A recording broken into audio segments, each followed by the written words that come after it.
Hello everyone. Welcome on in. I'm Velvet. Hi, and that's Savio, whatever direction he's in. I can't do this. There we go. I think I got it. That's Savio, my cat. Anyway, hi, welcome on in.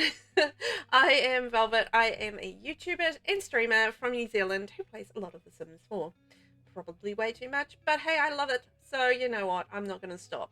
And today, I present to you the Rags to Riches Business Collab, a rundown community lot. So this was a collaboration that I put together, and all of these fabulous people took part, and it was amazing. And they did such an amazing job with all of the builds.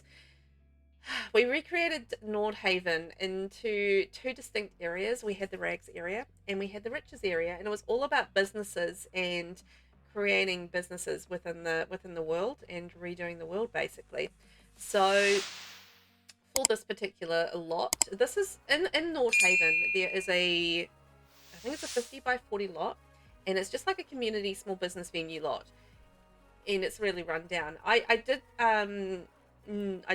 recreated that basically in my own way, because I wanted to create a community venue that would be sort of in a rundown sense, because this was in the rundown neighborhood, and I wanted it to be sort of, you know, run down, a bit raggedy, but somewhere that the families in the Rags area could really come together and do some like community minded things together. So this particular build, it was all about community and things that that a community would really enjoy and love being able to use together. I created this as a small business venue, so it is usable as a multi-function lot, which is fantastic. And how you create that in the game is basically you have a sim, and you, in the jobs area, you have the option to create or to purchase a small business venue. And basically you just go through that process where through your phone you purchase the lot, so that'll take you to the world menu, and then you choose the world that you want to go in. So we went into Nordhaven, and then we chose the lot that we wanted to buy, which is a small business venue. When you place the lot, if it's set up as a residential rather than a small business venue, all you need to do is make sure that that you change it to a small business venue lot, and then that way that you can then purchase it via the phone. So purchase it via the phone, and then you can actually get that all functional with your sim visiting that lot, because they need to be on the lot for the business or to function. For this community lot to function as a multi-purpose lot, it needs to be functional as a small business. So you have the kiosk there, and people can come and they can choose what their activities are. I set this up with the activities, let me think. So there's a library in here. So there's the read activity. There is an internet and gaming cafe, and so I did video gaming for the next activity. You can have up to 5 activities that you can choose, and I deliberately planned out the spaces so that we had 5 community spaces that would have associated activities with it. So there is also a doggy daycare. So that wasn't supposed to be a functional area, but then we also had a photography studio in here, and then that ended up not being something that we could actually choose as an activity in the game, which was kind of weird. I thought photography would be a thing that you could choose as a business activity, but it turns out it wasn't. But you know, it's still functional. Obviously you can go in there with your sim and do your photography stuff in there as a thing, but you just the NPCs and stuff who just come into the business don't have the option to do photography in there. But the doggy daycare that's around the back, that's functional, because we've got pets play and learn as one of the activities, or you can do, I think, pet training as well. So there's like a pet training area. It's actually this little section that I'm building here right now. That's actually going to be, that porch is going to be like a whole doggy daycare kind of thing. So it's all set up with like cute little doggy training areas and beds and, you know, that sort of thing. So a really adorable place for the pets to go, which I thought was such a cool idea. Anyway, so that was another functional area, and then upstairs we had a learning space. So it's like a cooking space, but I think you could use it for multiple kind of learnings and that sort of thing. And then the photography studio, so you can go in there and you can take photos of the family, and it's going to be super cute. And then the last space was the rundown CRECHE, which is what I created, and just like a little play area, and you have the play toys activity there, and it's really cute. So the kids can come in and play. It's always a challenge for me to create a rundown build. I'm very much lean towards pretty builds. I like pretty builds. I like building pretty things.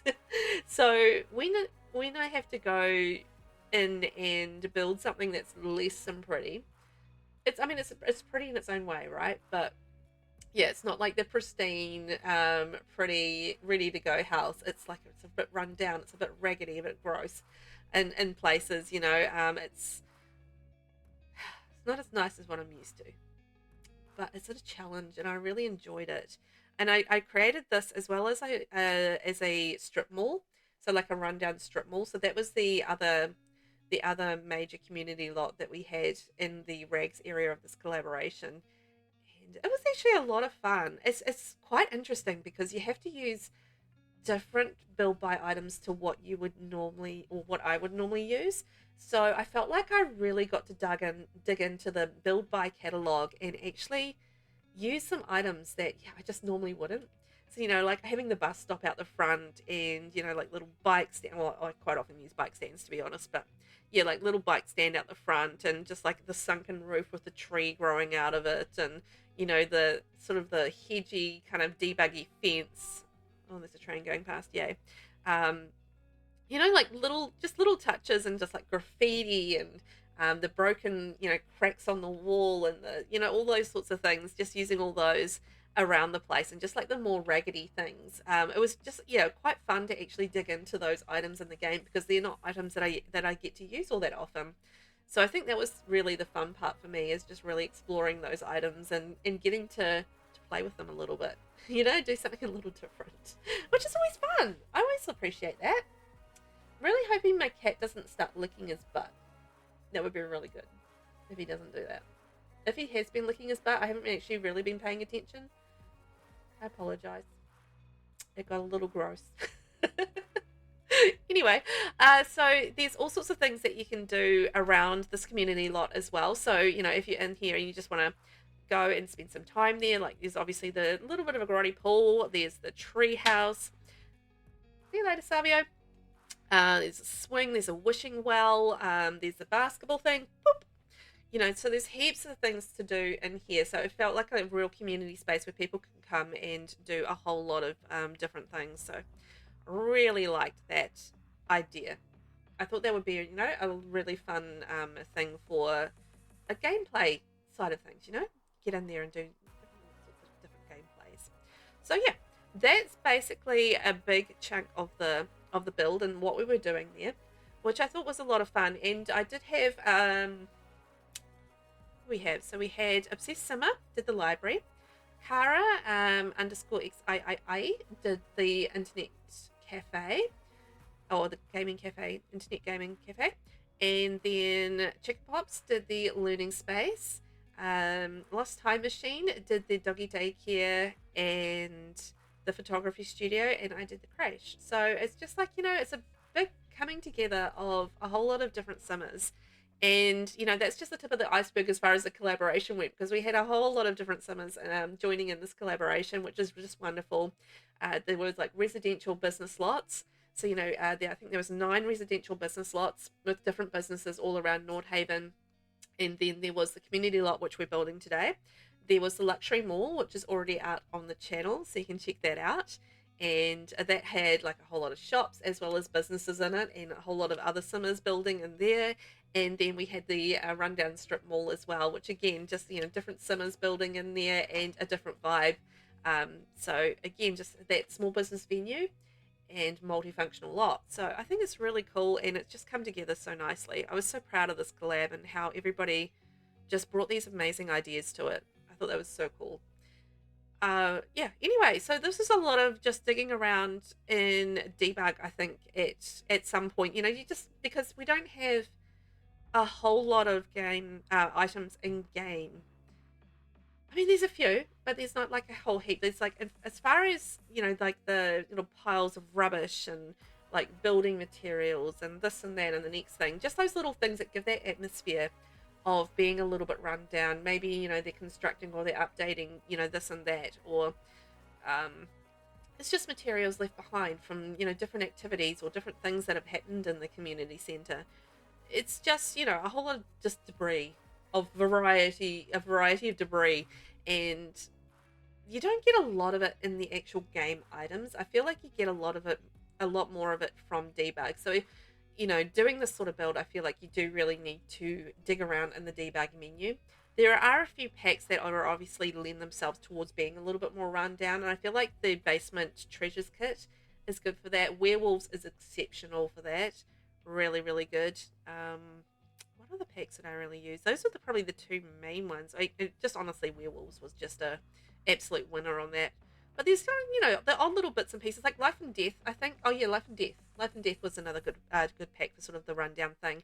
And I think things like Horse Ranch as well does have like a little bit more of the rustic, less than pristine items. So that's also another pack that's really good for, you know, a little bit more of a rundown kind of vibe. And I think I used the wallpaper. Which pack is that from? Is that from the Artist Studio pack? I think it might be from the Artist Studio kit. So I think that's what that wallpaper is from. So, you know, it's a coming together of all of the items that I could find that were run down, basically. So, but it does require, you know, quite a lot of exploration around the packs and just finding those little things. But yeah, Werewolves is just the #1 pack for, you know, those sort of rundown items. But I thought everybody did such a wonderful job of just creating these spaces that we could use in this community build. It all came together so well, and you know, that's always pleasing. I always appreciate that, you know. But anyway, I'm going to leave you guys to enjoy the tours, and I'm going to head off and say thank you very much for watching. Please remember to subscribe to the channel if you haven't already. And I also really appreciate comments and likes because, you know, it always cheers me on, and it's always appreciated. So thank you. I hope you enjoyed the build, and if you get a chance, it's up on the gallery under VelvettB. You can get the entire community lot and you can add it to your build. So thank you for watching. I will catch you in the next one. Bye bye.